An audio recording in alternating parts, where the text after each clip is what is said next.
அப்ப இந்த ஹவாரிஜிகள் குர்ஆன் வசனத்தை மேற்கோள் காட்டிதான் என்ன செஞ்சாங்க, சித்தாந்தத்தை சொன்னாங்க. அதே போன்று ஷியாக்கள் எடுத்துக்கொண்டமையானால் ஷியாக்களுடைய வழிகேடு எப்படித்தான் வந்தது, குர்ஆன் ஹதீஸ்களை ஆதாரம் காட்டி எந்த அளவுக்கு அவருடைய ஆதாரம் இருக்குன்னு சொன்னீங்கன்னா, அவர்கள் சஹாபாக்களில் 7 நபர்களை தவிர மற்ற எல்லாரையும் காஃபிர் என்று சொல்வார்கள்.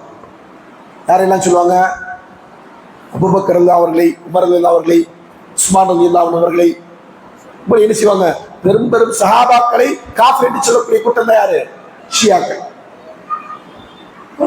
அதே போன்று ஹவாரிஜிகள் என்ன செய்வாங்க, உஸ்மான் ரலியல்லாஹு அவர்களை காஃபிர் என்று சொல்லுவாங்க. அதனால தான் இமாம் அபூ ஹனீஃபா ரஹ்மத்துல்லாஹி அவர்கள் அவரிடத்துல ஒரு ஹவாரிஜி வருவான், வந்துட்டு ஹவாரிஜி அவங்க காலத்தில் இருக்கிறாங்க இல்லையா, அவர் வந்து என்ன செய்வாங்க, அவருடைய மகளுக்கு பொண்ணு கேட்டு வருவார், என் பொண்ணுக்கு மாப்பிள்ளை வேணாம் இருந்தா சொல்லுங்க அப்படின்னு. அப்ப இவரு சொல்லுவாரு, நல்ல பையன் இருக்கிறான், யாரு நம்ம அபூ ஹனீஃபா ரஹ்மத்துல்லாஹி சொல்லக்கூடிய பதில், நல்ல பையன் இருக்கிறான், ரொம்ப ஒழுக்கமானவன், நேர்மையானவன், புராண மனனம் செஞ்சவன், வேற என்ன பெரிய செல்வந்தன், இதை விட என்ன தகுதி வேணும், என் பொண்ணை கொடுக்கறதுக்கு ரெடி அப்படின்றான். அப்ப அவர் சொல்றாரு, ஒரே ஒரு பிரச்சனை. என்ன பிரச்சனை, அவன் யூதன்.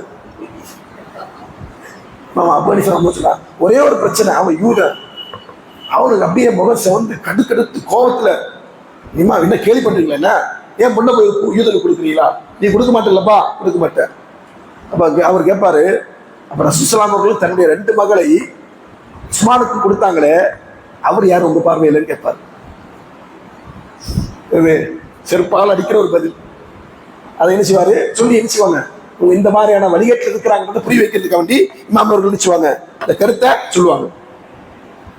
அப்போ இது போன்று என்ன செய்றாங்க, ஷியாக்கள் பெரும் பெரும் சஹாபாக்களை, அவங்க ஒரு சில பேர் தான் காஃபிர் சொல்றாங்க, யாரு, ஹவாரிஜிகள். ஆனா இந்த ஷியாக்கள் என்கிற கேடுகட்ட கூட்டம் எப்படி சொன்னா, பெரும் பெரும் சஹாபாக்களை காஃபிர் என்று சொல்லி குறிப்பிட்ட சஹாபாக்களை மட்டும் தான் அவங்க சஹாபை ஏற்று பண்ணாங்க. அதனால தான் இன்னைக்கு நீங்க ஷியாக்களை பார்த்தீங்கன்னு சொன்னா, நாம குர்ஆன் ஹதீஸ் சொல்றோம் இல்லையா, அதே தான் அவங்களும் சொல்லுவாங்க, குர்ஆன் ஹதீஸ் தான் சொல்லுவாங்க. ஆனா அந்த குர்ஆன் ஹதீஸ்க்கான அளவுகோல்ல என்ன வேறுபாடு பார்த்தீங்கன்னு சொன்னா, நாம குர்ஆன் ஹதீஸ் நம்ம எங்கிருந்து எடுப்போம்,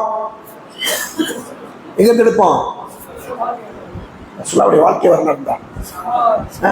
சஹாபாக்கள் இருந்து எந்த சஹாபாக்கள், எல்லா சஹாபாக்களும் மாஷா அல்லாஹ், எல்லா சஹாபாக்களிடம் இருந்தும் ஹதீஸ்களை கோர்வை செய்தால் இமாம்கள், இமாம் புகாரியா இருக்கட்டும், முஸ்லிமா இருக்கட்டும், திருமதியா இருக்கட்டும், அது அவர்களுக்கு முன்னாடி வாழ்ந்த இமாம் மாலிக் ரஹ்மத்துல்லாஹி இருக்கட்டும், இமாம் அஹ்மத் பின் ஹம்பல் ரஹ்மத்துல்லாஹி இருக்கட்டும், இமாம் அபூ ஷைபாவா இருக்கட்டும், இமாம் அப்துல் ரஸாக்கா இருக்கட்டும், எல்லாரும் சொன்னாங்க ஹதீஸ்களை தொகுத்தாங்க. அப்ப நாம இந்த தொகுப்புகளை ஹதீஸ் நூல் என்று சார்ந்திருப்போம். ஆனா ஷியாக்கள்கிட்ட அதெல்லாம் எது ஹதீஸ் நூல் கிடையாது. 4ஆம் நூற்றாண்டுக்கு பின்னாடி உள்ள தொகுப்புகளாக இருந்து கொண்டிருக்கிற அவர்களுடைய இமாம்கள் என்று சொல்லக்கூடிய ஒரு ஷியாக்களுக்கு பிரத்யேகமான இமாம் இருக்காங்க. அவங்களுடைய இமாம்கள் தொகுத்த புத்தகங்களை மட்டும் தான் அவங்க சொன்னாங்க ஹதீஸ் நூலா சொல்லுவாங்க. அப்போ இங்கே நம்ம என்ன பார்க்கிறோம் அப்படின்னு சொன்னா, குர்ஆன் ஹதீஸ் ஆதாரம் சொல்வது பழையானது. அடுத்தது அதுல பாத்தீங்கன்னா இன்னொரு சில வேடிக்கைகள், குர்ஆன் வசனங்களுக்கு அவர்கள் சொல்லக்கூடிய பொருள். அல்லாஹ் தஆலா சூரத்துல் பக்ரா என்ன மாஷா அல்லாஹ், அல்லாஹ் அதுல என்ன சொல்றான், என்ன கட்டளை இருக்கலாம், எதனால அந்த சூராவுக்கு அந்த பேர் வந்துச்சு, என்ன வந்து காரணம் வந்துச்சு, அல்லாஹ் பக்ரா அறுக்க சொன்னான். பக்ரா, நீங்க ஒரு பக்ராவை அறுத்து விடுங்கள். இந்த வசனத்துக்கு விளக்கம் சொல்லுகிற ஒரு ஷியா சொல்லுகிறான், இந்த இடத்தில் அல்லாஹ் தஆலா பக்ரா என்று சொல்வது ஆயிஷாவை. எப்படி உங்களுக்கு விளக்கம் இருக்கு பாருங்க, குர்ஆன் தான். குர்ஆனுக்கு அவங்க விளக்கம் என்ன, ஆயிஷா ரலியல்லாஹு அன்ஹா அல்லாஹ் அறுக்க சொன்னான். ஏன்னா அவங்க தான் யாரு, பெரிய குழப்பவாதி. நவுதுபில்லாஹ். இப்படியான விளக்கங்கள். அதே போன்று யுமினூன பில் ஜிப்தி வத் தாகூத் என்கிற வசனத்துக்கு அவர்கள் சிலைகளையும் ஷைத்தானையும் நம்பிக்கை கொள்கிறார்கள் என்று அல்லாஹ் தஆலா குர்ஆனில் சொல்றான். அந்த வசனத்துக்கு விளக்கம் யார் தெரியுமா, அபூபக்கர், உமர். நவுதுபில்லாஹ். யார் இடத்துல, ஷியாக்கள் இடத்துல. இப்படியான சித்தாந்தங்களை கொண்டவர்கள் ஷியாக்களை பொறுத்த வரைக்கும் நமக்கு ஓரளவுக்கு என்ன செய்யுது, உங்க வணிகர்கள் தெரியும். ஆனா இன்னைக்கு இருக்கக்கூடிய புதிய தலைமுறைக்கு தான் தெரியல. என்னன்னு, ஈரானை பார்த்தாங்க, ஈரான் போடுற படம் போடுறத பார்த்தாங்க. சரிங்களா? இவங்க இங்க இருந்து செஞ்சுட்டாங்க, அப்படியே பறக்க ஆரம்பிச்சுட்டாங்க ஃபயரை, இல்லையா? ஹீரோ வந்துட்டான்டா, இதோ பலஸ்தீன கட்டை காப்பாற்ற போறான்டா, இன்னையில இருந்து பாலஸ்தீனத்துக்கு மோட்சம் கிடைச்சிச்சு, பலஸ்தீனம் வந்துடுது, சுதந்திர நாள் ஆயிடுச்சு, இனிமே இஸ்ரேல் அழிஞ்சாண்டா, இப்படி எல்லாம் நினைச்சிட்டாங்க. இவங்களுக்கும் இஸ்ரேலுக்கும் சம்மந்தம் இல்லை, இவங்களுக்கும் ஈரானுக்கும் சம்மந்தம் இல்லை. இவங்க போடுற பதிவை ஈரான் பார்க்கவும் மாட்டான். ஆனா இவங்க என்ன செய்வாங்க, போட்டுட்டே இருப்பாங்க. அப்படி ஒரு கூட்டம் இருந்தாங்க, இல்லையா? இப்போ இருக்கிறாங்க. அவங்க அந்த போதையிலிருந்து தெளிவடைஞ்சாங்களா இல்லையா நல்லா வரும். அது ஒரு விதமான போதை, அறியாமை போதை. இந்த அறியாமை போதையின் காரணமா இருந்துச்சாங்க வழிகேடர்களை யார் என்று கண்டறியாமல் அவர்களுக்கு பின்னால் அணிவகுக்கக்கூடிய நிலை. அதன் அடிப்படையில் இருந்துச்சாங்க. இந்த ஒரு குறிப்பிட்ட காலத்துல பாத்தீங்கன்னா ஈரான் பெரிய ஹீரோ ஆயத்துல்லா காமினி, இப்ப இருக்கக்கூடிய சுப்ரீம் லீடருடைய பேர் என்னது, ஆயத்துல்லா காமினி. அந்த ஆயத்துல்லா காமினி என்பது உங்களுக்கு எல்லாம் ஹீரோ. உள்ள வச்சுட்டு என்ன செய்யுது, டிபி வச்சுக்கிறது போன்ல, வாட்ஸ்அப் ஃபேஸ்புக்ல என்ன செய்யுது, ரீல்ஸ் ஓடுறது, சரிங்களா? இப்படியான அறியாமைகள்லாம் செய்து கொண்டிருக்கிறாங்க. இந்த அறியாமைக்கான காரணம் என்ன சொன்னா வடிகேடர்கள் யார் என்பதை தெரியுது. இந்த ஆயத்துல்லா காமினி என்பவருக்கு முன்னால் இருந்த அவருடைய சுப்ரீம் லீடர் யார் தெரியுமா? அதுக்கு தெரியுமா சொல்லுங்க? ஆயத்துல்லா ஹுமைனி. அவர் தான் இன்றைய ஈரானை கட்டமைத்த ஈரானுடைய சிற்பி.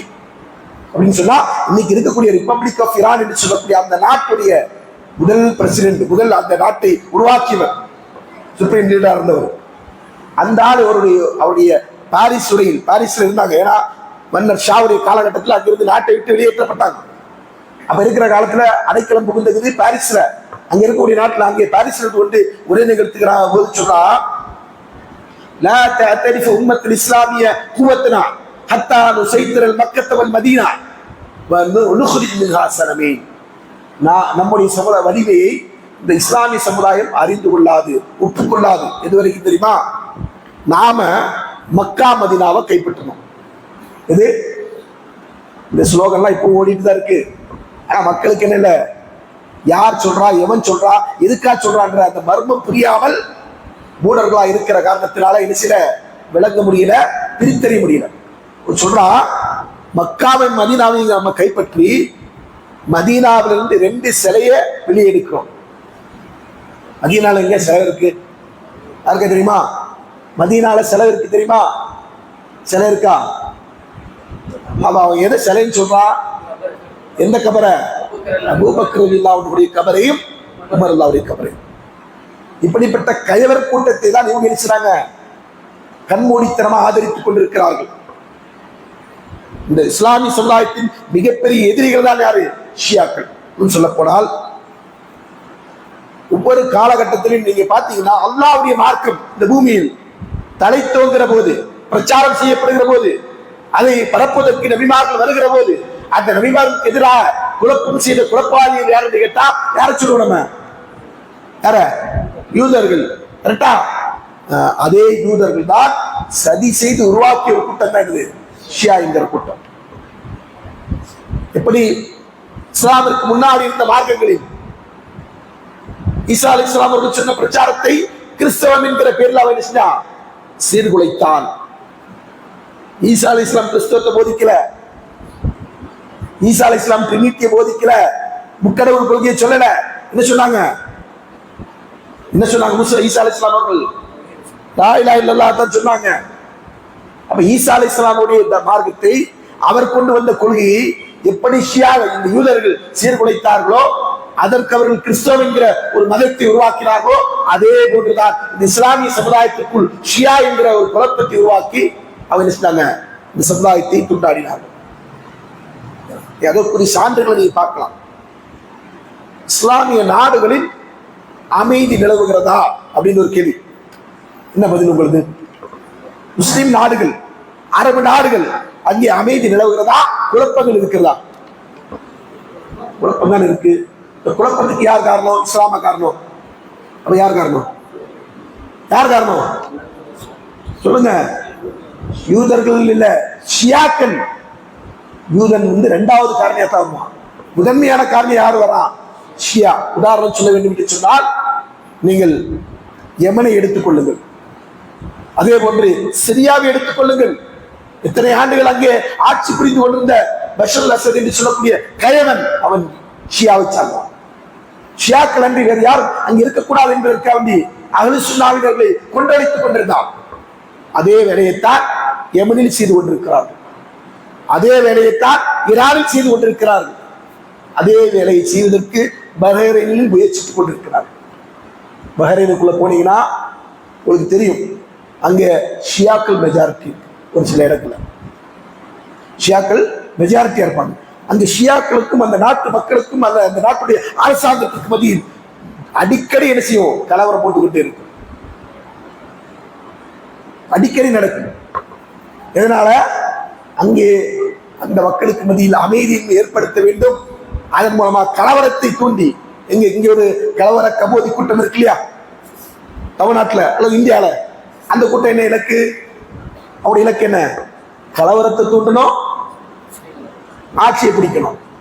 இதே இலக்கோடு அரபு நாடுகளில் இந்த குழப்பத்தை செய்யக்கூடியவர்கள் ஷியாக்கள். விவரம் புரியாத மக்களுக்கு என்ன தோணும், முஸ்லிம்களுக்குள்ளே அடிச்சுக்கிறாங்க. வெளியிலிருந்து விமர்சிக்கிறோம், என்ன சொல்லுவான், என்ன பாய்க்குழுக்களே சட்டை போடுறாங்க, அவங்க நிம்மதியாக இருக்க மாட்டாங்க அப்படின்னு அவங்க சொல்லுவான். ஆனால் உண்மை என்ன, அவர்கள் நம்முடைய கொள்கை எதிரிகள். யாரு, ஷியாக்கள். என்றால் யூதர்களால் உருவாக்கப்பட்ட சித்தாந்தம் தான் ஷியா என்பது. அதனுடைய அந்த வரலாறு பேசுறதுனாலே நான் நினைச்சிடும், குறைந்தது 1 மணி நேரம் 2 மணி நேரம் பேசியோம். இது ஷியா என்கிற மதத்தை மட்டும் எடுத்து பேசணும், அவ்வளவு விஷயங்கள் அதில் இருக்கு. சமீபத்தில் கூட நம்ம இலங்கையை சேர்ந்த ஷேக் ரில்வான் மதினி அவர்கள் ஷியா கொள்கை, ஷியாயிசம் கொள்கையின் கோட்பாடு என்ற ஒரு புத்தகத்தை 800 பக்கத்தை எழுதினார். சுப்ஹானல்லாஹ், எத்தனை பக்கம், 800 பக்கம். நம்ம அவர்கிட்ட சொன்னோம், ஷேக் இவ்வளவு பெருசா போட்டா மக்கள் படிக்க மாட்டாங்க, அப்ப அது 2 பார்ட் ஆக்குங்க அப்படின்னாரு. 2 பார்ட் ஆக்குன்னு சொல்லி 400 பக்கம் ஒரு பார்ட்டு. அவ்வளவு என்ன செஞ்சிருக்கிறாரு, அந்த ஷியாக்குடைய நூல்கள் இருந்து, மூலாதார நூல்கள் இருந்து செஞ்சிருக்கிறாங்க, செய்திகளை எடுத்து அடுக்கடுக்க தந்திருக்கிறாங்க. இவ்வளவு பெரிய வழிகேடுகள் என்று, இவ்வளவு ஆபத்தானவர்கள் என்று. வழிகேடு என்பது மட்டுமல்ல, ஆபத்தானவர்கள். ஏனென்றால் தீவிரவாத சிந்தனை கொண்டவர்கள். அவங்களுக்கு ஆட்சியை பிடிக்கணும். இன்னும் சொல்ல போனால் நம்ம சமுதாயத்துக்குள்ள இந்த இலக்கோடு பயணிக்கக்கூடிய சில கூட்டங்கள் இருக்கு இல்லையா, இந்த இலக்கோடு ஆட்சியே முன்னுரிமை, ஆட்சியே முக்கியம். அந்த இயக்கங்களுக்கெல்லாம் ஃபியூல் எங்கிருந்து வரும், அங்கிருந்தா ஃபியூல் வரும். குறைந்தபட்ச ஐடியாவது அங்கிருந்து வரும்.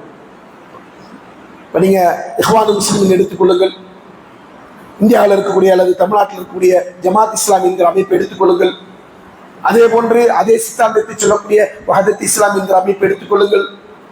அதே போன்று சூப்பர் முஸ்லீம் என்கிற சித்தாந்தத்தை உடையவர்கள் எடுத்துக்கொள்ளுங்கள். இதற்கு எல்லோருமே என்ன செய்வாங்க, அதே போல இஸ்புத் தஹ்ரீர் என்கிற அமைப்பு, எல்லாரும் என்ன சொல்லுவாங்க, நாம ஒன்றுபடணும், ஐக்கியமாகணும், என்ன செய்யணும், அதுக்கப்புறம் ஆட்சியை பிடிக்கணும். என்ன பிடிக்கணும், ஆட்சியை பிடிக்கணும். அடுத்த இலக்கு என்ன, ஆட்சியை பிடிக்கணும். எந்த அளவுக்குன்னா, இவருடைய பரப்புரையில் ஒன்று, நபிமார்கள் இந்த உலகத்திற்கு வந்து எதுக்காவதுதான் ஆட்சி பிடிக்கத்தான். இவ்வளவு பெரிய அவதூறு. அல்லாஹ்வுடைய தீன் மேல என்ன செய்றாங்க, அபாண்டமான பிரியீட்டுகள் கட்டுகிறார். அல்லாஹ் நாடி இருந்தா எப்படி தாவூத் அலைஹிஸ்ஸலாம் அல்லாஹ் மன்னராக்கினா, சுலைமான் அலைஹிஸ்ஸலாம் அவர்கள் அல்லாஹ் ஆட்சி அதிகாரத்தை கொடுத்து மன்னராக்கினா, அப்படி எல்லா நபிமார்கள் அல்லாஹ் மன்னராக்க முடியாதா? ரசூலுல்லாஹி அவர்களுக்கு அல்லாஹ் சாய்ஸ் கொடுக்குறாங்க இல்லையா, என்ன கொடுத்தா அல்லாஹ், நீங்க அரசரா இருக்கிறீங்களா அல்லது அல்லாஹ்வுடைய அடியாராக ரசூலா இருக்கிறீங்களா? ரசூலா எதை தேர்ந்தெடுத்தாங்க, நான் அல்லாஹ்வுடைய அடியாராக ரசூலா இருக்கிறேன். அல்லாஹ் நாடு இருந்தால் அப்படி கொடுத்திருக்க முடியும். ஆனால் ரசூலுல்லாஹி அவர்களுக்கு அல்லாஹ் கொடுக்கல. ஆட்சி அல்லாஹ் கொடுப்பான். யாரு கொடுப்பான், எதை கொண்டு அல்லாஹ் ஆட்சி கொடுப்பான்? அல்லாஹ் என்ன வாக்குறுதியை தர்றான், வஅதல்லாஹு அல்லதீன ஆமனு மின்கும் வஅமிலுஸ் ஸாலிஹாத் லஸ்தக்லிஃபன்னஹும் ஃபில் அர்தி கமா ஸ்தக்லஃப அல்லதீன மின் கப்லிஹிம். உங்களின் ஈமான் கொண்டு அமல் ஸாலிஹாத்துகளை செய்யக்கூடியவர்களுக்கு அல்லாஹ் வாக்களிக்கிறான், உங்களுக்கு முன்பு இருந்தவர்களை எப்படி ஆட்சியாளர்கள் ஆக்கினமோ அதுபோன்று உங்களை நான் ஆட்சியாளர். முதல்ல என்ன இருக்கணும், ஈமானு அமல் ஸாலிஹா. ஈமானா என்னெல்லாம் அடங்குவதில்ல, ஈமானா எனக்கு ஈமான் இருக்குப்பா போதுமா, அதுவா ஈமானு? ஈமானுக்குரிய வரை விளக்கிறோம் என்ன, எதெல்லாம் ஈமான் சொல்லணும், இதெல்லாம் ஈமான் கொள்ளக்கூடாது. கொள்கை ஒன்று இருக்கு இல்லையா, 23 ஆண்டுகள் பிரச்சாரம் செய்தார்கள், அந்த கொள்கையை பற்றிய தெளிவு இருக்க வேண்டுமா இல்லையா?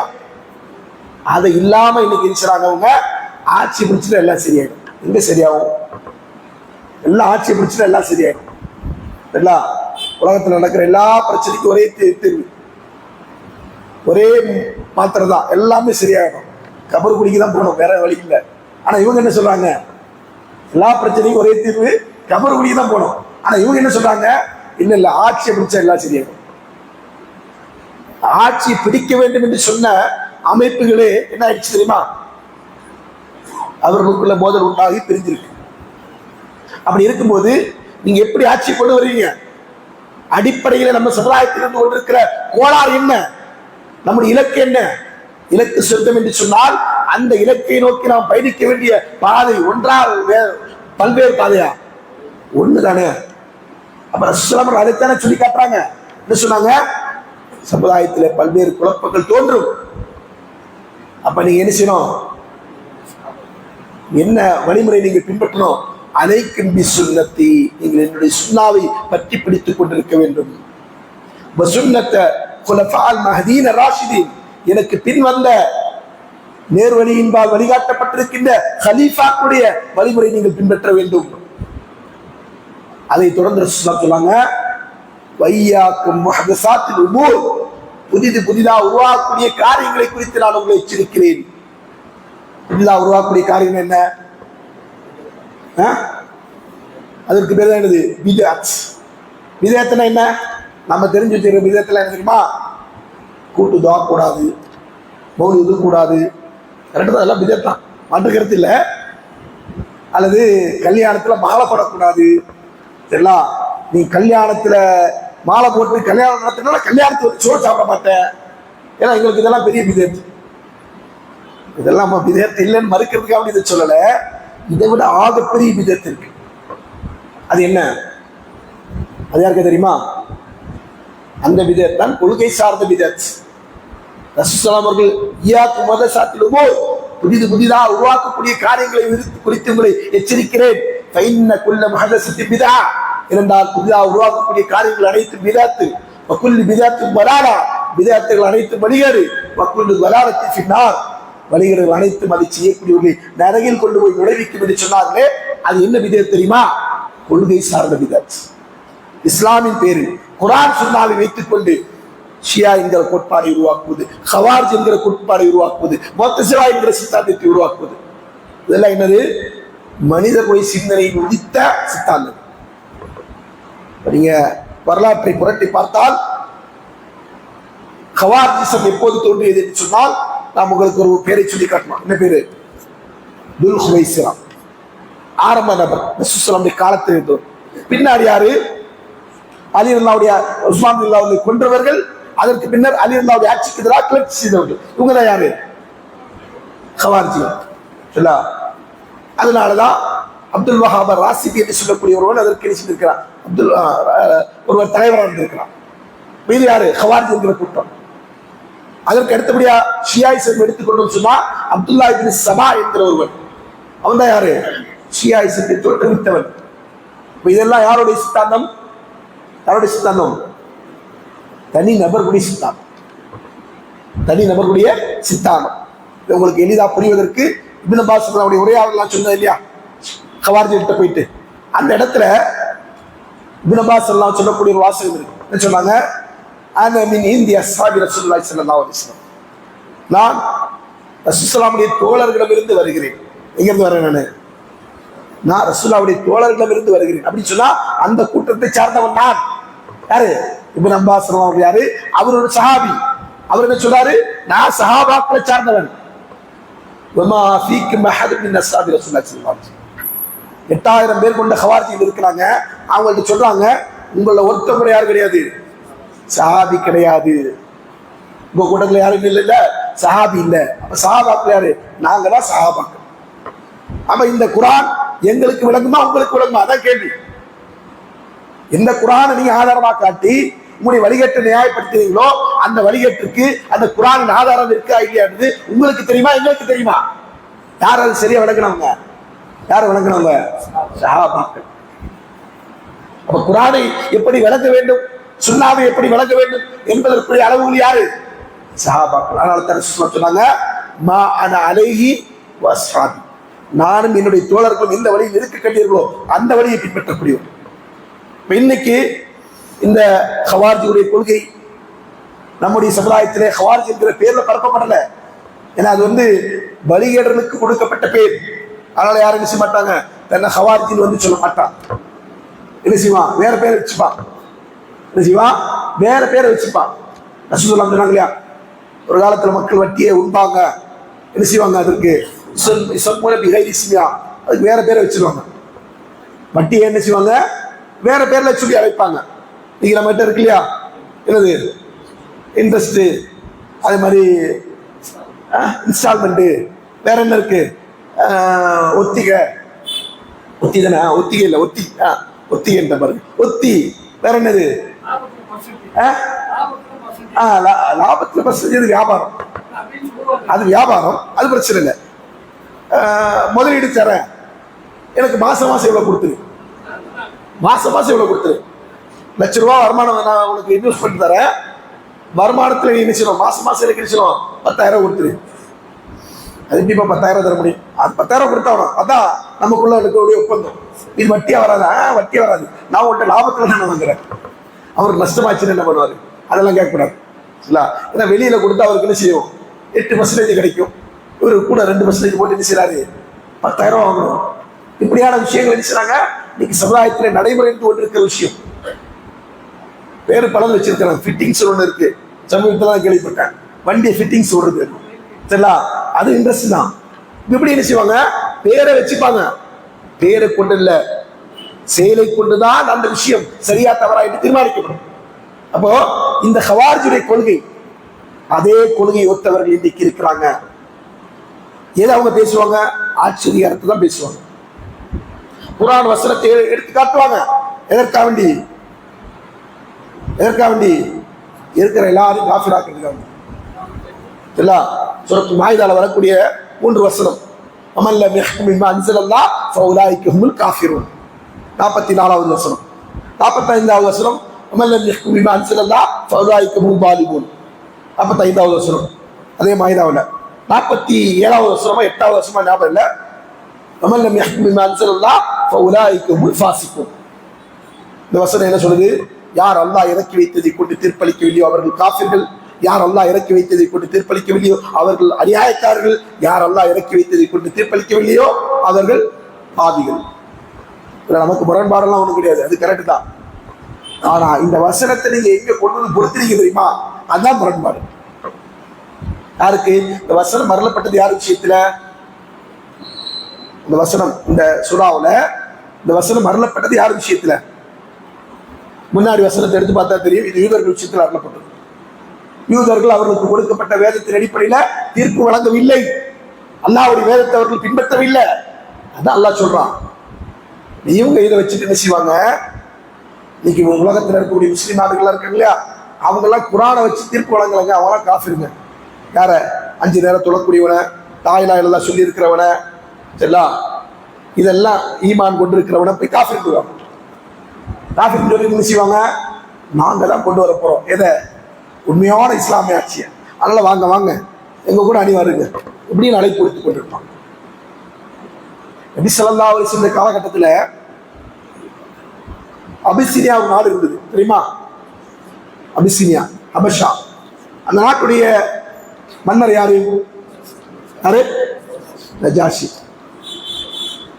நஜாஷி அவர்கள் மரணித்தார்கள். அவங்க ஊர்ல யாரும் அவருக்கு ஜனாஸா தொழுகல. ஏன் தொழுகல? மாஷா அல்லாஹ். அவங்க எந்த நாட்டில் இருந்தாங்க?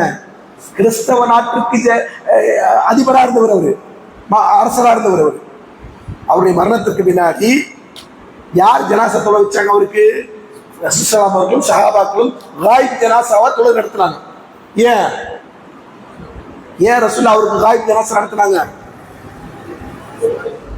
அவர் அங்க இஸ்லாமிய ஆட்சி புரிந்திருந்தாரா? சொல்லுங்க. அவர் அங்க குர்ஆன் ஹதீஸ் ஆட்சி செஞ்சிருந்தாரா? அவர் பிரஜைகள் எல்லாம் யாரு? காபிர்களாக கிறிஸ்தவர்களாக இருந்தவர்கள். அவர் ஆட்சி செய்யற அவருக்கு ரசூலா ஏன் ஜனாசா தொழுகை நடத்தினாங்க? அவர் முஸ்லீம் ஆயிட்டார், அவர் மார்க்கத்தை ஏற்றுக்கொண்டோம், அவர் முஸ்லீம், அவர் ஆட்சி என்ன இல்லை, இஸ்லாமிய ஆட்சி கிடையாது. இது நான் கற்பனையா சொல்ற விஷயம் இல்லை. ஷேகுல் இஸ்லாம் இப்னு தைமிய்யா அவர்கள் மஜ்மூல் ஃபத்தாவா என்கிற ஒரு நூல்ல என்ன செய்றாங்க, இந்த வசனத்தை வைத்துக் கொண்டு இது போன்று தவறா விளக்கம் அளிக்கக்கூடியவர்களுக்கு புரியும் வண்ணமாக பதிலளிப்பதற்கு அவன் எழுதியிருக்கக்கூடிய கருத்து இது. அந்த வசனம் அதை குறிக்கவில்லை. நீங்க நாடுற பொருள இந்த வசனம் கொள்ளல. இந்த வசனத்தில் அல்லாஹ் தஆலா என்ன சொல்றா அப்படின்னா, அல்லாஹ்வுடைய வசனத்தை கொண்டுதான் தீர்ப்பு வழங்க வேண்டும். அது எப்ப குஃப்ரா மாறும் என்று சொன்னால், ஒருவர் அல்லாஹ்வுடைய சட்டத்திற்கு புறம்பான ஒரு சட்டத்தை அதுதான் அதை விட மேலானது என்றோ அல்லது அதுக்கு ஈடானது என்றோ அல்லது நான் முரணாவே அதை எதிர்ப்பேன் என்றோ எதிர்த்துக்கொண்டு ஒருவர் அல்லாஹ்வுடைய சட்டத்திற்கு புறம்பான ஒரு சட்டத்தை நடைமுறைப்படுத்துகிற போதுதான் அவர் காஃபிர் ஆவார். அதெல்லாம ஒருத்தர் நிர்பந்தத்தினால் ஒரு விஷயம் செய்யறான் அல்லது தவறு என்கிற அடிப்படையில் ஒரு விஷயம் செய்யறான்றதால ஒரு முஸ்லீம் என்ன செய்யாது, காஃபிராக்க முடியாது. ஏன் இதை சொல்லுகிறேன் என்று சொன்னால், இதுதான் ஹவாரிஜுடைய கொள்கை. என்ன கொள்கை? முஸ்லிம்களை காஃபிராக்குது. இது யார் சொன்னாங்க? ரசூல் ஸல்லல்லாஹு அலைஹி சொன்னாங்க. என்ன சொன்னாங்க? அவங்கள பத்திய ஹதீஸ் சொன்னாங்க. சஹீஹ் புகாரியில் வரக்கூடிய ஹதீஸ், யதுஊன அவ்சாரி வயக்துலூன முஸ்லிமீன், அவர்கள் முஸ்லிம்களை கொலை செய்வார்கள், சிலை வணங்கிகளை விட்டு விடுவார்கள். யாரு? ஹவாரிஜிகள். ஹவாரிஜுடைய பண்பு என்ன? சிலை வணக்கம் புரிகிறவர்கள் அவங்களுக்கு ஒன்றும் பிரச்சனை இல்லை. ஆனா யார் எங்களுக்கு பிரச்சனை? முஸ்லீமா இருக்கக்கூடியவங்க. இப்ப நீங்க பாத்தீங்கன்னா உலகத்துல நம்ம எந்த ஒரு ஆட்சியும் நம்ம இன்னைக்கு இது செய்ய முடியாது, இஸ்லாமிய ஆட்சின்னு சொல்ல முடியாது. முழுமையாக இஸ்லாமிய ஆட்சி நடைபெறுகிறது எந்த நாட்டையும் நம்ம சுட்டி காட்ட முடியாது. ஒவ்வொரு நாடும் அவர்களுடைய நாட்டுக்கு தகுந்த மாதிரி என்ன செய்றாங்க, அந்த நாட்டில் இருக்கக்கூடிய மக்களுக்கும் ஆட்சியாளர்களுக்கும் தக்க மாதிரி அங்கே நடைமுறைப்படுத்தப்பட்டு கொண்டிருக்கிறது. ஆனால் அதே நேரத்தில் முஸ்லிம் நாடுகளிலாவது ஒரு குறிப்பிட்ட சதவீதம் இருக்கும் என்று சொன்னால், முஸ்லீம் அல்லாத நாடுடைய நிலை என்ன? அங்கே இதை விட சூப்பராக ஆட்சி இருக்குமா? சொல்லுங்க. அதை விட மோசமான இருக்குமா, சூப்பராக இருக்குமா? அதை விட படுகேவலமா? ஏன் சொல்ல போனால் உலகத்தில் இருக்கக்கூடிய தீமைகளில் ஆகப்பெரிய தீமை இது ஷிர்க். உலகம் முழுக்க என்ன இருக்கு? ஷிர்க் இருந்து ஒன்று இருக்கிறது. அல்லாஹ்விற்கு இணை வைக்கின்ற மாபாதக செயல், அநியாயங்களின் மிகப்பெரிய அநியாயம் என்று அல்லாஹ் சொல்லக்கூடிய கொடுமை உலகம் பூரா நடந்து கொண்டிருக்கு. இவங்க அதெல்லாம் கண்டுகொள்ள மாட்டாங்க. என்ன சொல்லுவாங்க? பாருங்க, சவுதியில மால் தொடங்கிட்டான். சவுதியில பார் தொடங்கவே இல்லை, இவங்களாம் என்ன செஞ்சிட்டாங்க, பரப்புரை செஞ்சுட்டாங்க. அங்க பார் தொடங்கிட்டாங்க. என்னமோ தெருக்கு தெருக்கு இங்க டாஸ்மார்க் இருக்கிற மாதிரி அவங்க சவுதியில ஒரு சாஸ்மார்க் ஏதோ வச்சிருக்கிற மாதிரி இவங்க பரப்புரை பண்றாங்க. நம்ம வந்து கற்பனையா சொல்லல, நீங்க சவுதியில் இருக்கக்கூடியவங்கள்ட்ட கேளுங்க. சவுதியில என்ன தெருக்கு தெருக்கு டாஸ்மார்க் திறந்து வச்சிருக்காங்க. இப்படி என்ன செய்யுது? ஒரு இஸ்லாமிய நாடுகளை, முஸ்லிம் அரசர்களை விமர்சிப்பதை தன்னுடைய இலக்காக கொண்டிருப்பார்கள். அதுதான் இந்த ஹவாரிஜுடைய பிரதானமான பண்பு. இந்த கூட்டங்களை நாம் இனங்காணாவிட்டால் நம்மை அறியாமல் நாம் மிகப்பெரிய வழிகேட்டுக்கு செல்கிறோம். ஏன்னா இதெல்லாம் கொள்கை குழப்பங்கள், அதான் விலகிக்கணும். ஹவாரிஜிகளா இருக்கட்டும், ஷியாக்களா இருக்கட்டும், முத்தசிலாக்களா இருக்கட்டும், ஜஹமியாக்களா இருக்கட்டும், கதிரியாக்கள், முர்ஜியாக்கள், அஷாயிராக்கள், மாத்துரியாக்கள், இந்த எல்லா கூட்டங்களும் என்னது? கொள்கை சார்ந்த வழிகள். என்ன வழிகேடு? கொள்கை சார்ந்த வழிகள். மசாயில் பிரச்சனை எல்லாம் நமக்குள்ள கொள்கை பிரச்சனை. நாம சொல்லக்கூடிய தௌஹீத், இதை இன்னும் டெப்தா போகணும்னு சொன்னா நேரமும் பத்தாது, சொல்ற விஷயமும் உங்களுக்கு புரியாது. நாம சொல்லக்கூடிய தௌஹீத அதை இவங்க எப்படி புரிஞ்சுப்பாங்க தெரியுமா? நாம என்ன தௌஹீதுக்கான அடிப்படை வச்சிருக்கிறோமோ அந்த அடிப்படைக்கு முரணா வழங்கிக் கொள்வாங்க. ஹவாரிஜி இடத்துல தௌஹீத் என்று சொன்னால் ஆட்சி உருவாக்குறது, அதான் தௌஹீது. அல்லாஹ் வணங்குற தௌஹீத் இல்லையா? அதெல்லாம் ரெண்டாவது தான். இதை ஃபர்ஸ்ட். நபிமார்கள் எதற்காக பாடுபட்டாங்க? நபிமார்கள் எதற்காக பாடுபட்டாங்க? கொள்கையை பிரச்சாரம் செய்வதற்கு, வணக்க வழிபாடுகள் அல்லாஹ் ஒருவனுக்கு என்று உரித்தாக்க வேண்டும் என்பதற்கு தான் பாடுபட்டாங்க தவிர அவங்க ஆட்சி உருவாக்குவது பாடுபடல. அதே போன்று முத்தசிலாக்கள் எடுத்துக்கிட்டீங்கன்னு சொன்னா அவங்கள்ட்ட என்னது? தௌஹீது. தௌஹீதுன்னு சொன்னா எப்படி ஒரு அசையக்கூடியது என்று சொன்னால், அசையாத ஒரு பொருள் என்று சொன்னால் அசைகிற பொருளுக்கு எதிர்ச்சொல்லா இருக்கிறோம். அது மாதிரி அல்லாஹ் என்ன செய்யுது, ஒரு தனியான ஒரு பொருள், அவ்வளவுதான். அந்த அல்லாஹ்வுக்கு என்ன இருக்கக்கூடாது, எந்த பண்பும் இருக்கக்கூடாது. அல்லாஹ்வுடைய பண்புகள் எல்லாத்தையும் மதிப்பாங்க. இதை யாருடைய தௌஹீது? முஅத்தஸிலாவுடைய தௌஹீது. பேர்களை உறுதி செய்வாங்க. அதே நேரத்தில் ஜஹமியாக்கள் எடுத்துட்டீங்கன்னா அல்லாஹ்வுடைய பேர்களையும் மறுப்பாங்க, பண்புகளையும் மறுப்பாங்க. அது அவங்கள்ட்ட தௌஹீது.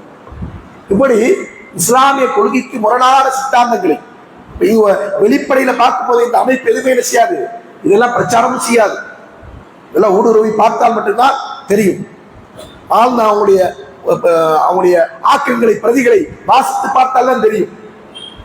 இல்லைன்னா மேலோட்டமா பார்க்கும்போது என்னது, வெளுத்ததெல்லாம் பால், பனைமரத்துக்கு அடியிலிருந்து பால் குடிச்சாலும் கல்லு, அப்படி சொல்லுவாங்க இல்லையா?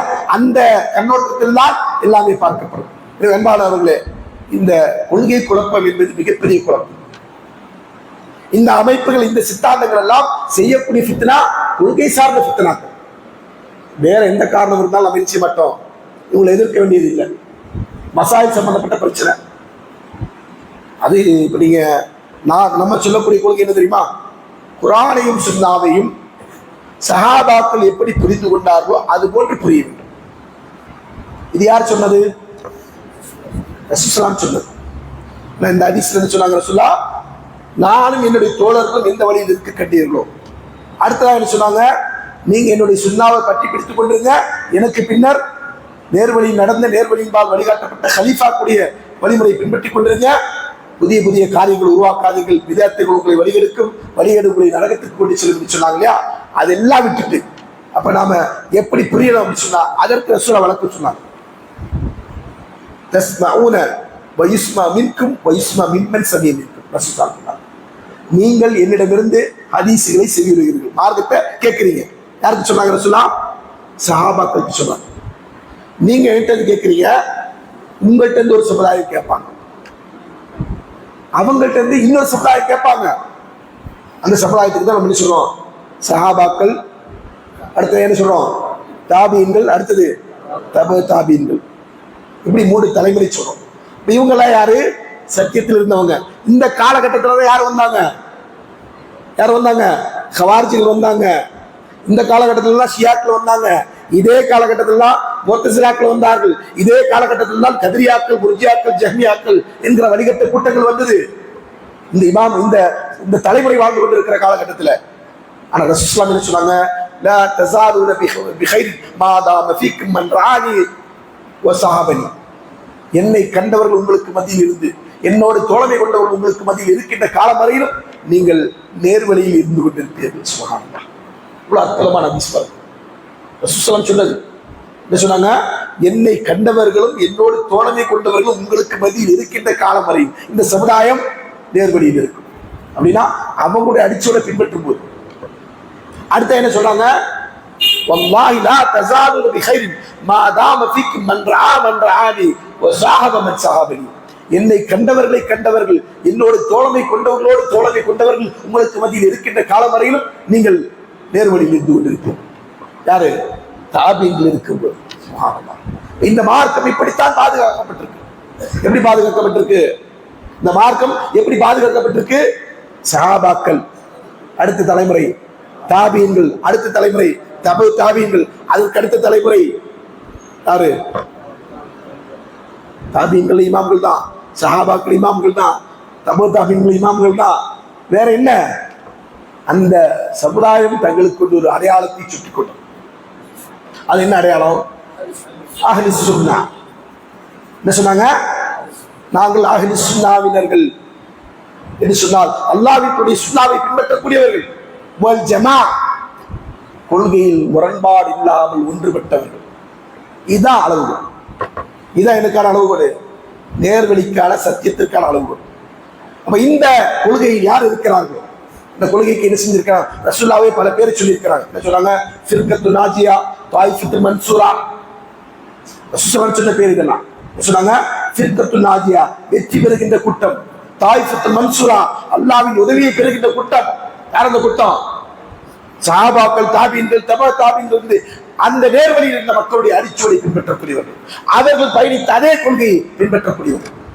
அப்படியானால் நாம் சத்தியத்தில் இருக்க வேண்டும், நேர்வழியில் இருக்க வேண்டும், நாளை வறுமையில் சொர்க்கம் செல்ல வேண்டும் என்று சொன்னால், அன்பானவர்களே, எல்லா வழிகேட்டையும் விட்டுவிட்டு இஹ்லாஸோடு தூய்மையான எண்ணத்தோடு இல்லை எந்த விதமான குழப்பத்திற்கு மாறாகாமல் அல்லாஹ்வுடைய மார்க்கத்தை பின்பற்றுகிறோம், அல்லாஹ்விற்காக வேண்டி பின்பற்றுகிறோம், மறுமை வெற்றிக்காக வேண்டி பின்பற்றுகிறோம்.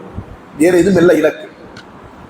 உலகத்துல கொடிய நாட்டணும், ஆட்சியை பிடிக்கணும், அதிகாரத்தை பிடிக்கணும் என்பதல்ல இலக்கு. வேற என்ன இலக்கு? மறுமையில சொர்க்கம் போகும். எங்க போனோம்? சொர்க்கத்துக்கு செல்ல வேண்டும். அல்லாஹ்வுடைய மார்க்கத்திற்காக தன்னுடைய உயிர்களை, பொருட்களை அனைத்தையும் தியாகம் செய்து சஹாபாக்கள் அடைந்தார்கள். அந்த விலை மதிக்க முடியாத சொர்க்கத்தை சொந்தமாக்கிக் கொள்ள வேண்டும். அதான் இலக்கு. அப்ப அந்த இலக்கோடு பயணிக்கிறோம் சொன்னா நாம முதல்ல இதுல தெளிவடையணும். என்ன தெளிவடையணும்? கொள்கையில் தெளிவடையணும். என்னுடைய கொள்கை என்ன? நான் தேர்ந்தெடுக்கின்ற பாதை என்ன? அல்லாஹ்வின் தூதர் ஸல்லல்லாஹு அலைஹி வஸல்லம் சொல்கிறார்கள், ஹாதிஹி சபீலி அதுவு இலல்லாஹ், இதுதான் என்னுடைய பாதை, நான் அல்லாஹ்வின் பக்கம் உங்களை அழைக்கிறேன் சொன்னாங்க. ரசூலுல்லாஹ் அல் குர்ஆனுடைய வசனம் ஓதி காட்டுறாங்க. ஹாதிஹி சபீலி அதுவு இலல்லாஹ், இதுதான் என்னுடைய பாதை, நான் அல்லாஹ்வை நோக்கி உங்களை அழைக்கிறேன். அலா பஸீரத்தின், எப்படி தெளிவான அகப்பார்வையோடு அழைக்கிறேன். மறுமை என்றால் என்ன? மறுமையின் வாழ்க்கை என்ன? அது நிலையானது, நிரந்தரமானது, அதிலே பெறுகின்ற இன்பம் தான் ஈடு இணை இல்லாதது. அப்படிப்பட்ட அந்த உலகத்தை நோக்கி நான் உங்களை அழைக்கிறேன், சொர்க்கத்தை நோக்கி நான் உங்களை அழைக்கிறேன். நான் மட்டுமல்ல சொல்றாங்க, நான் மட்டுமல்ல, என்னை பின்பற்றியவர்கள் யாரு? சஹாபாக்கள். அந்த இலக்கை நோக்கித்தான் நாம் பயணிக்க வேண்டும். அதான் நம்முடைய வாழ்க்கை லட்சியம். இந்த லட்சிய பாதையில பயணிக்க வேண்டும் என்று சொன்னால் அவங்க பல லட்சிய பாதை வச்சிருக்கிறாங்க. சரியா? லட்சிய பாதையில், சத்திய பாதையில் லட்சிய பயணம் என்றெல்லாம் புத்தகம் வெளியிட்டு இருப்பாங்க. சரிங்களா? அது ஒரு என்னது இலக்கு? என்னன்னா ஆட்சியை பிடிக்கிறது, வேற ஒன்றும் கிடையாது. இந்த லட்சிய பாதை இது என்னது? அல்லாஹ்வின் தூதர் ஸல்லல்லாஹு அலைஹி வஸல்லம் அவர்கள் வரையறுத்த லட்சிய பாதை, நிச்சயம் நம்மை சொர்க்கத்துக்கு அழைத்து செல்கின்ற பாதை, வழிகேடு இல்லாத பாதை, கோணல் இல்லாத வழி. இந்த பாதையைத்தான் நாம் தேர்ந்தெடுத்து பின்பற்ற வேண்டுமே தவிர அல்லாஹ்வின் தூதர் அவர்கள் சொல்லிக்காட்டியதை போன்று அல்லாஹ் தஆலாவுடைய வசனத்தை மேற்கோள் காட்டினார்கள். ஷைத்தான் உங்களை பல்வேறு வழி இருந்து கொண்டு அழைப்பான். வாலா குல்லி சபீலின் ஷைத்தான் எது ஒன்னா செய்தி, ஒவ்வொரு பாதையிலும் இருந்து கொண்டு ஷைத்தான் உங்களை இதன்பால் வந்து விடுங்கள் என்று சொல்வான். அதெல்லாம் பலதரப்பட்ட வழிகள். இத்தகைய அழைப்பாளர்களுக்கு ரசூலுல்லாஹ் ஒரு பேரை சொன்னாங்க, துஆத்துன் அலா அப்வாப் ஜஹன்னம், நரகத்தின் வாசல் நின்று கொண்டு அழைப்பு விடுக்கின்ற அழைப்பாங்க. யாரு? யார் அவங்க? வழிகட்ட கொள்கையின்பால் அழைப்பு விடுக்கின்றவர்கள். குர்ஆன் சுன்னாவை சஹாபாக்கள் புரிந்தது போன்று புரிய வேண்டும் என்று சொன்னால் நம்மளை இவங்க என்ன சொல்லுவாங்க தெரியுமா? என்ன சொல்லுவாங்க? நம்மளாம் பிற்போக்குவாதிகள். சரியா? என்ன சொல்றோம்? நம்ம குர்ஆனையும் சுன்னாவையும் சஹாபாக்கள் புரிந்தது போன்று புரிய வேண்டும், அதுதான் நேர்வழி, அதுதான் சத்தியம் என்று சொல்றோம். நாம இவங்களுக்கு யாரு?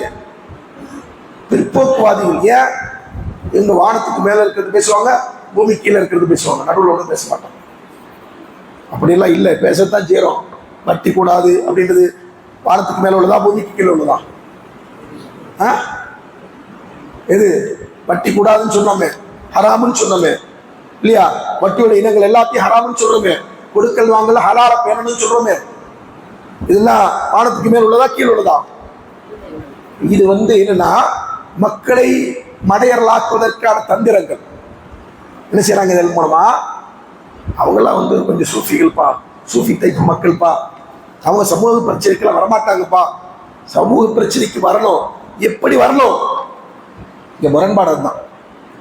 சரிங்களா? அல்லாஹ் ரசூல் காட்டிய அடிப்படையில் வரணுமா, அல்லது நீங்க உங்களுக்கு என்ற ஒரு கோட்பாடை உருவாக்கி வைத்துக் கொண்டிருக்கிறீர்கள் அதன் அடிப்படையில் வரணுமா? இதுதான் பிரச்சனை. நாங்க என்ன சொல்லுவோம்? எல்லாத்துக்கும் அல்லாஹ் வழிகாட்டி இருக்கிறனா? அல்லாஹ்வுடைய வேதம் வழிகாட்டுதா? ரசூலுல்லாஹ் அவர்கள் வழிகாட்டினாங்களா? அதன் அடிப்படையில் சஹாபாக்கள் என்ற ஒரு கூட்டம் வாழ்ந்தாங்களா இல்லையா? அந்த வழியில வாங்க, நாங்க அந்த வழியில் நிற்கிறோம். அப்ப பிரச்சனைக்கு என்ன தீர்வு? தீர்வு இல்லாத, தீர்வு சொல்லாத விஷயமே இல்லை. அல்லாஹ் என்ன செஞ்சுட்டான்? எல்லாத்துக்கும் தீர்வு சொல்லிட்டான். அதுக்கு மேல முடியாத விஷயங்கள் இருக்கா? இருக்கு. அதுக்கு தீர்வு இருக்கு. என்ன தீர்வு கேட்பாங்க? எல்லாரும் இன்னைக்கு இடிச்சாங்க, முஸ்லிம்களுக்கு எதிராக அணி திரண்டு கொண்டு இருக்கிறாங்க, அழிக்க போறாங்க, உங்களை இல்லாமல் ஆக்க போறாங்க. நீங்க என்ன செய்றீங்க? இன்னைக்கு கை எங்க கட்டுறதுன்னு பேசிட்டு இருக்கீங்க, வேற ஆட்டமா வேண்டாம் வீட்டுமா பேசிட்டு இருக்கிறீங்க. அவன் என்ன செய்யறான்? உன் தலை இருக்கிறத பத்தி பேசிட்டு இருக்கிறான். இதெல்லாம் அவனுடைய டைலாக். அப்படி அவன் வந்தா அதுக்கு என்ன வழி? நீங்க போய் அவங்க எடுத்துருவீங்களா? அதான் தீர்வா? வேற என்ன தீர்வு? என்னங்க தீர்வு? கொள்கை சொல்லணும். வேற அதே மீறி வரா என்ன செய்வீங்க? அதுதான் தாவா அவர் சொன்னாரு. அது தாண்டி என்ன தீர்வு? கையேந்துங்க. யார்கிட்ட கையேந்துரும்? ரப்புல் ஆலமீன்ல. உங்கள்கிட்ட என்ன அதிகாரம் இருந்தாலும் என்ன பலம் இருந்தாலும் அல்லாஹ்வின் உதவி இல்லாம உங்களால செய்ய முடியுமா? முடியாது. நீங்க செல்லா காசு. அல்லாஹ் தஆலா குர்ஆன்ல கேட்கிறான், இன் தன்சுருல்லா இன்சுரு, நீங்கள் அல்லாஹ்விற்கு உதவி செய்தால் அல்லாஹ் உங்களுக்கு உதவி செய்வான். சுப்ஹானல்லாஹ். சொன்னா நீங்க அல்லாஹ்விற்கு உதவி செய்தால் அல்லாஹ் உங்களுக்கு உதவி செய்வான். அல்லாஹ் கேட்கிறான், மை யஹ்துலுக்கும், அல்லாஹ் உங்களை கைவிட்டு விட்டான். அல்லாஹ் உங்களை கைவிட்டுட்டான். நீங்க என்ன நினைச்சீங்க? உங்க ஆட்சி அதிகாரம், உங்களுடைய படைபலம், உங்களுடைய செல்வாக்கு, உங்களுடைய செல்வம் உங்களை காப்பாற்றும் என்று நினைத்தீர்கள் சொன்னால் அல்லாஹ் சொல்றான், அல்லாஹ் உங்களை கைவிட்டு விட்டால் அல்லாஹ்வுக்கு பின்னாடி உங்களுக்கு உதவி செய்ய யார் இருக்கிறான்? யார் இருக்கிறான்? யாரும் இல்லை.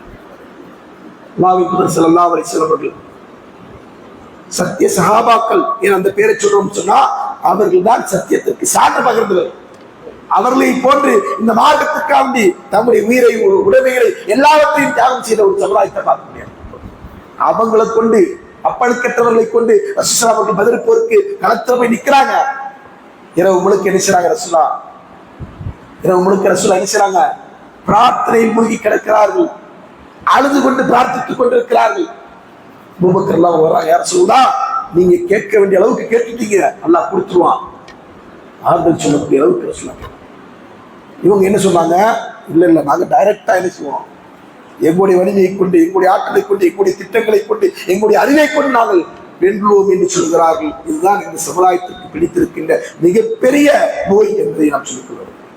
அன்பானவர்களே, இது போன்ற வழிகட்ட அமைப்புகள் நம்மை, நம்முடைய சமுதாயத்தை, நம்முடைய சமுதாயத்தில் வாலிபர்களை குறிவைத்துக் கொண்டிருக்கிறார்கள். மூளை செலவு செய்வதற்கு அவர்கள் சொன்னாங்க, குர்ஆன் வசனத்தையும் ஹதீஸையும் தான் காட்டுறாங்க, வேற எதையும் காட்டல. இன்னைக்கு சமுதாயத்தில் இருக்கக்கூடிய அமைப்புகள் எல்லாம் குர்ஆன் ஹதீஸ் அமைப்பு தான். அதுல மாற்றுக்கிறது நமக்கு இல்லை. யாரும் குர்ஆனையும் பைபிளையும் வச்சு தாவா பண்றோன்றவும் கிடையாது. சரிங்களா? குர்ஆனை ஹதீஸ் தான் வச்சிருக்கிறாங்க. ஆனா இந்த குர்ஆன் ஹதீஸை எப்படி நீங்கள் அணுகிறீர்கள்? அதான் கேள்வி. அதன் அடிப்படையில் யார் குர்ஆன் ஹதீஸை சஹாபாக்கள் புரிந்ததை போன்று நாங்கள் புரிகிறோம், அதன் அடிப்படையில் நாங்கள் நடைமுறைப்படுத்துகிறோம் என்று சொல்கிறார்களோ அவர்கள் தான் சத்தியத்தில் இருக்கக்கூடியவர்கள். அவர்களுக்கு பேர் தான் அஹ்லுஸ் சுன்னாவினர்கள். அவர்களுக்கு பேர் தான் சலஃபு சாலிஹீன்களுடைய வழிமுறை பின்பற்றக்கூடியவர்கள், மன்ஹஜ் சலஃபில் இருக்கக்கூடியவர்கள் என்று பொருள். எனவே அப்படிப்பட்ட கூட்டங்களோடு நாம் இணைந்து கொள்ள வேண்டும். அது இல்லாத கூட்டங்கள் அனைத்துமே வழிகேடு என்பதை நாம் மிக தெளிவாக விளங்கி அந்த வழிகேட்டுடைய மாயை நாம் விழுந்து விடாமல் நம்மை சூழ இருக்கின்ற மக்களை மகிழ்ந்து காக்க வேண்டும். அல்லாஹ் தஆலா அப்படிப்பட்ட நல்லதொரு வாய்ப்பினை உங்களுக்கும் எனக்கும் நம்முடைய சமுதாயத்திற்கும் வழங்க வேண்டும். இதெல்லாம் அந்த அமைப்பினர்களை, அந்த இயக்கத்தினர்களை குறை காண்பதற்காக சொல்லக்கூடிய கருத்துக்கள் அல்ல. நீங்கள் சத்தியத்திலிருந்து தூரமாக இருக்கிறீர்கள் என்பதை எச்சரிப்பதற்காக சொல்லுகிற செய்திகள் என்பதை நினைவூட்டிக் கொண்டு என்னுடைய உரையை நிறைவு செய்கிறேன். வாஹித் அல்ஹம்துலில்லாஹி ரப்பில் ஆலமீன். அஸ்ஸலாமு அலைக்கும் வரஹ்மத்துல்லாஹி.